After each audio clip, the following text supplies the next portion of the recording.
Ano po ang mensahe ngayon? Ano po? Magbigay at tumanggap. Kung binigay mo na ang sarili mo sa Panginoon, may tatanggapin ka mula sa Kanya. Maliwanag po iyon.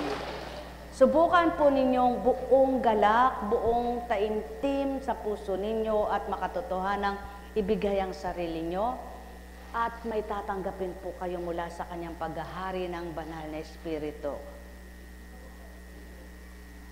Hindi po maaaring mawala ang paghahari ng Diyos habang nabubuhay ang tao.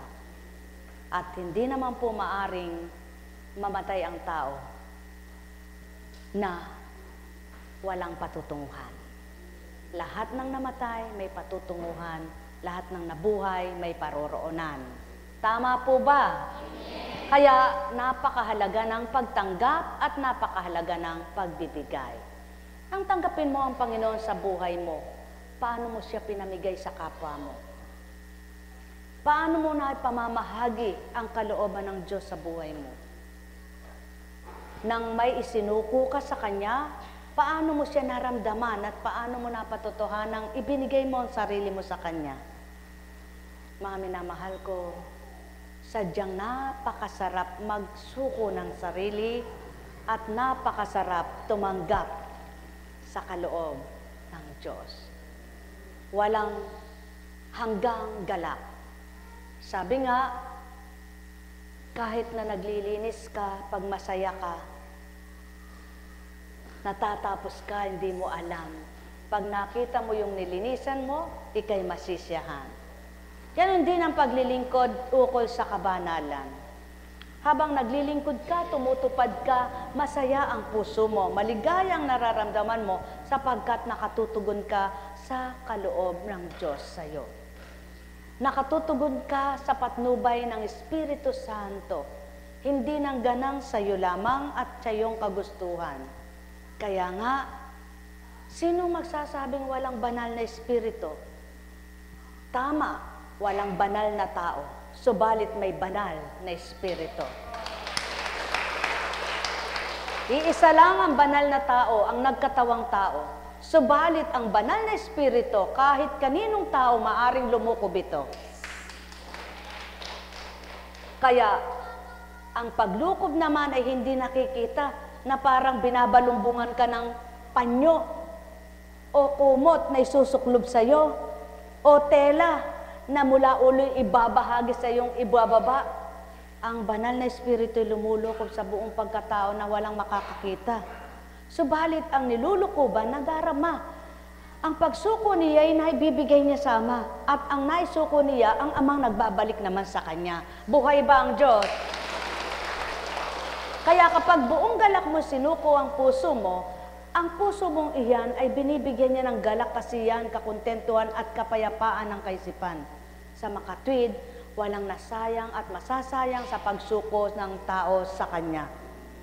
Subalit, ilan nga ba ang magiging isang katuparan sa salita ng Ama na mga anak niya ang tutupad? Na lumapit kayo sa akin, kayong mga napapagal, at kayo'y aking pagpapahingahin. Kaya nga kapag napapagal ka na hirap na ang katawan mo, hirap ang loob mo, hirap ang isip mo, ano ang gagawin mo? Sino lalapitan mo? Saan ka susuko? Sino pagkakalooban mo ng sarili mo? Sino? Walang iba kundi siya. At hindi mo siya makikitang lalapit sa iyo, lalong hindi mo siya makikitang yayakapin ka, at lalong hindi mo makikitang aakayin kanya. Subalit ang Espiritu niya, nararamdaman mo kung paano kanya inaakay sa maliwanag na landas, sa totoong damdamin na dahil sa kanya'y nakadama ka. Buhay ba ang Ama? Kaya nga, ang banal na Espiritu, halika nga anak, dalaga na siya. Ang pangalan niya ay Angel. At kung walang banal na Espiritu, nagkakapain lang ako. Si Angel, siguro, ganyan. Bakit? Ang puso niya'y ganun. Pero dahil si Angel, pag ginanyan mo, papasok ang daliri mo, buong buo. Paglabas, ganun pa rin. Asado. Pero dahil ang Diyos Espiritu, banal na Espiritu ay makapangyarihan at totoo, di man siya nakakakita. Di man nakakakita ang tao. Hindi man siya nakikita. Ang Diyos nakikita siya. Kaya, sinong nakinabang? Nakinabang ka ba, Angel? Iupo na, Angel. Yan ang sinasabing banal na Espiritu. Sa makatwid, walang taong nagpagaling. Walang taong magpapagaling at walang taong magaling. Ang banal na Espiritu. Paano sasabihin ng taong walang dumadaloy na banal na Espiritu sa tao? Ano yun? Pag ang tao hindi dinadaluyan ng banal na Espiritu, ano dumadaloy? Demonyo. Buhay ba ang Diyos? Buhay ba ang Diyos? Masamang Espiritu. Ano pag-uugali ng masamang Espiritu? Ulitin natin. Mensahe na kanina yan. Inggitera, inggitero. Mapanira, naninira. Nagwawasak, hindi nagbubuo.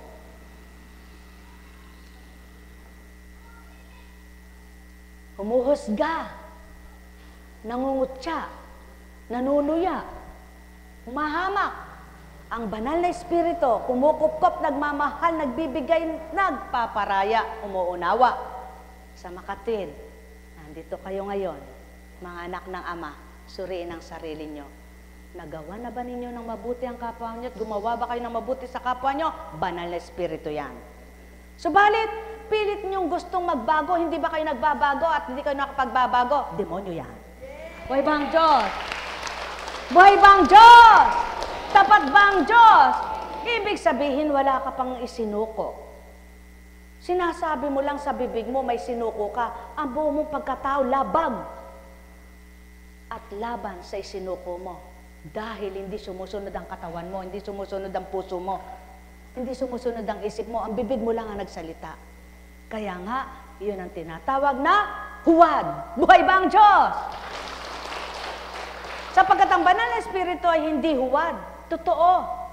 Kaya ang banal na Espiritu, kapag nasa sayo, ano nababago? Ano naibat? Bakit ka nagbago? Hindi dahil sayo, dahil sa banal na Espiritu.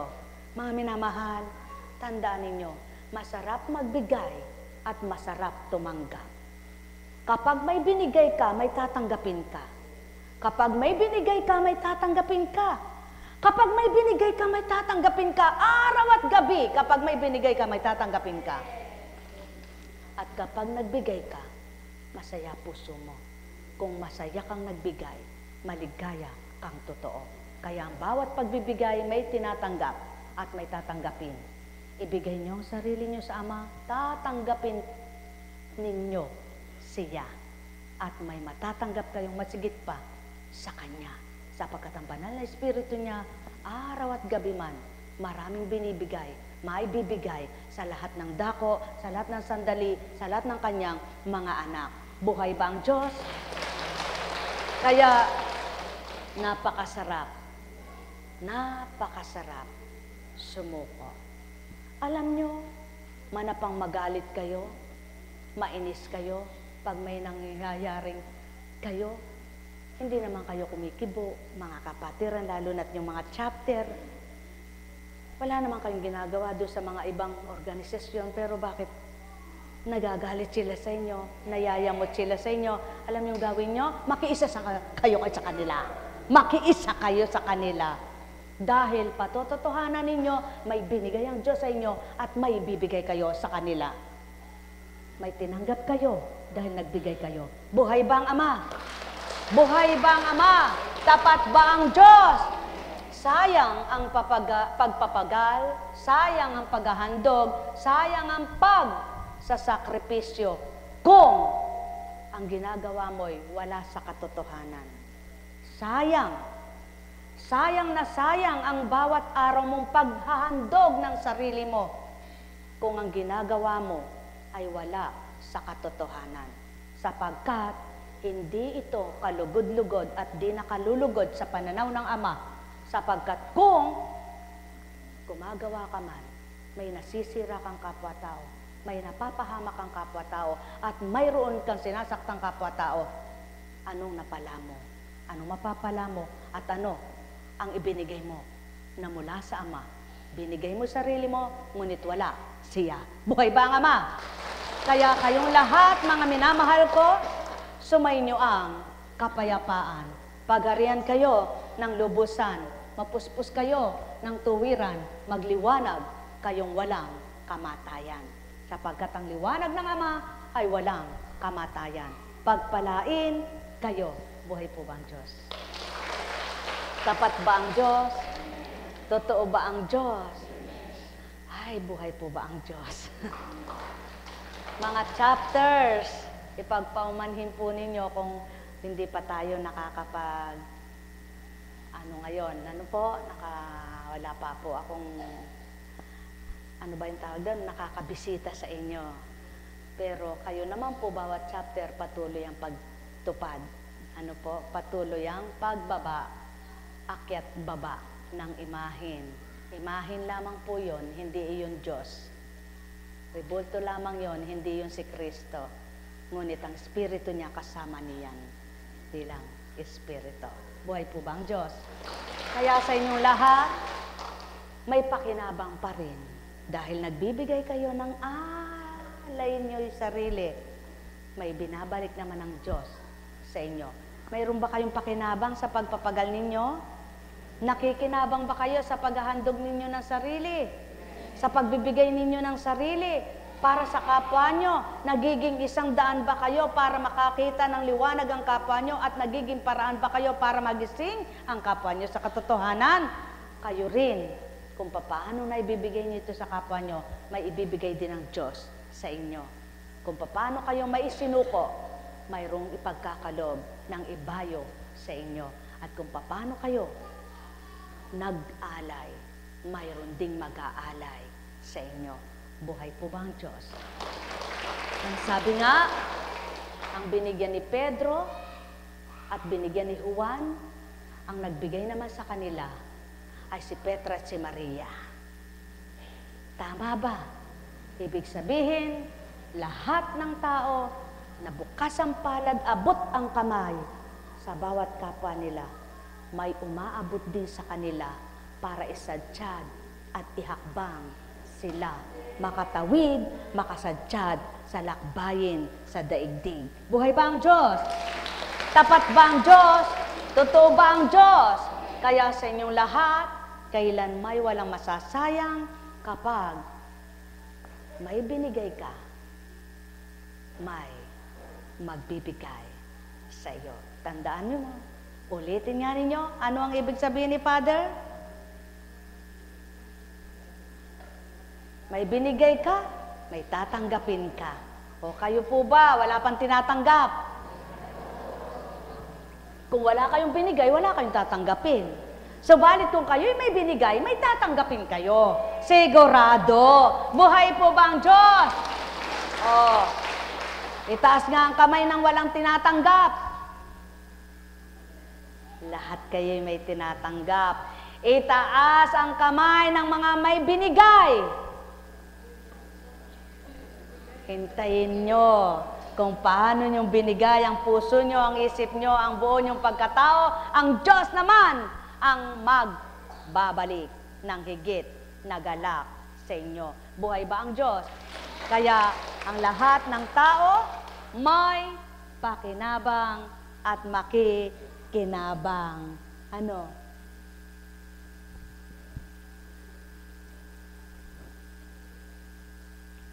Buhay po ba ang Diyos? Tapat po ba ang Diyos? Alin ang mas masaya at nakapagpapasaya sa puso mo? Haplos o salita? Salitang banal. Buhay ang Diyos. Yan. Ilang taong ka na? 59 po. 59.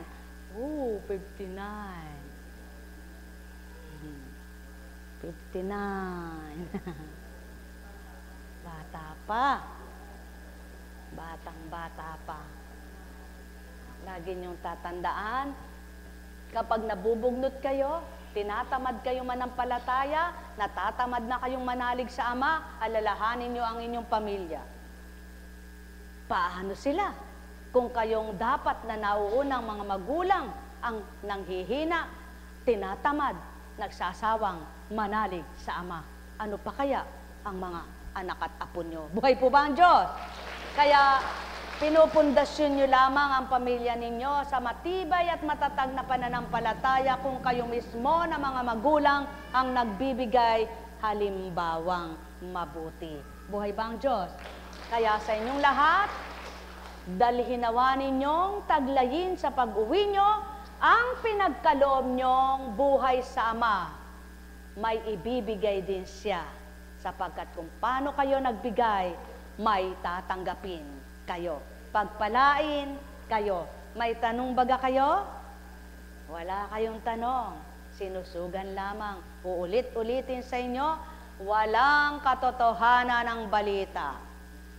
Wala daw banal na espiritu sa tao. Sa madaling salita, kung wala kang banal na espiritu, demonyo ka. Buhay po ba ang Diyos? Buhay po ba ang Diyos? Kaya nga nakapagsasalita na maganda, mabuti, nagmamahal ang tao dahil sa banal na espiritu. Ngunit kapag masama ugali mo, masama ang bibig mo, masama ang isip mo, masama damdamin mo, masama kang tao, demonyo ka. Buhay ba ang Diyos? Kaya sa inyong lahat, mga minamahal, huwag nawa ninyong taglayin ang banal na espiritu sa kalokohan, kundi taglayin nyo sa kabutihan at makapakita nyo, may binigay ang Diyos sa inyo, kaya dapat may tanggapin din siya sa inyo. Ano po? Ano ang tatanggapin niya sa inyo? Ang siya'y igalang, mahalin, kilalanin at papurihan. Sambahin sa katotohanan, sa isip, sa salita at sa gawa. Ang binigay niya sa inyong buhay ay pakinabangan ninyong buong panahong nabubuhay kayo. Ang pahiram na buhay niya sa inyo ay pakinabangan nyo habang nabubuhay kayo sa mabuti, sa maganda na kaganapan at katuparan ng pananampalataya, huwag sa kawalang tiwala sa Kanya. Buhay ba ang Diyos? Tapat ba ang Diyos? Totoo ba ang Diyos? Kaya sa inyong lahat, o sige, halimbawa bumili ka ng mais dahil sarado siya. Tiningnan mo lang yung konti. Nakita mo, puno ang butil niya. Mandaraya pala, napatapat ka doon sa makapalang bunga, ang butil. Nang buksan mo, bandang loob pala'y puro bungina. Masaya ka ba? Masisiyahan ka ba? Matutuwa ka ba? Aba, ganyan din ang Ama. Kung ang panlabas na kaanyuan ninyo at bungad lamang ang kagandahan nyo, ang panloob nyo'y pangit na, hindi siya masaya. Buhay ba ang Diyos? Buhay ba ang Diyos? Kaya, ang nais at gusto niya, panlabas pang loob, maging malinis kayo sa isip, sa puso, sa buong pagkatao, panlabas at panloob na kaanyuan. Ito.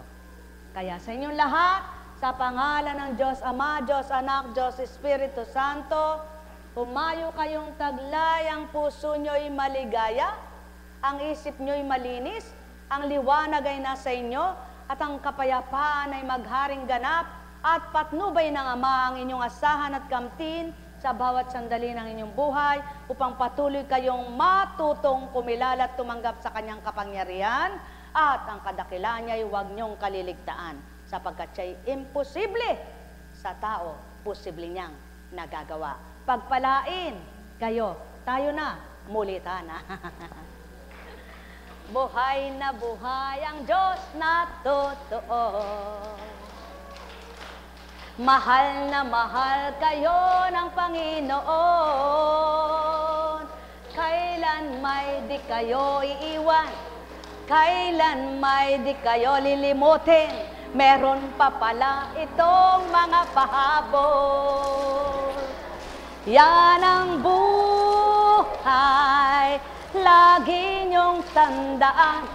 Yan ang buhay na Kanyang pahiram. Mahal na mahal kayo ng Panginoon. Mahal na mahal kayo ng Panginoon. Mahal na mahal kayo ng Panginoon.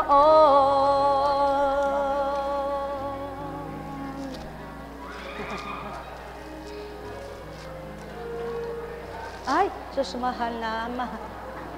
Ay, ayoko ng ganon. Sige, wala na.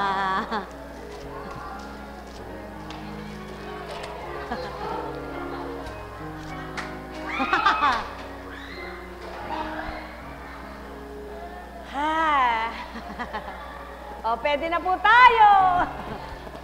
May bukas pa.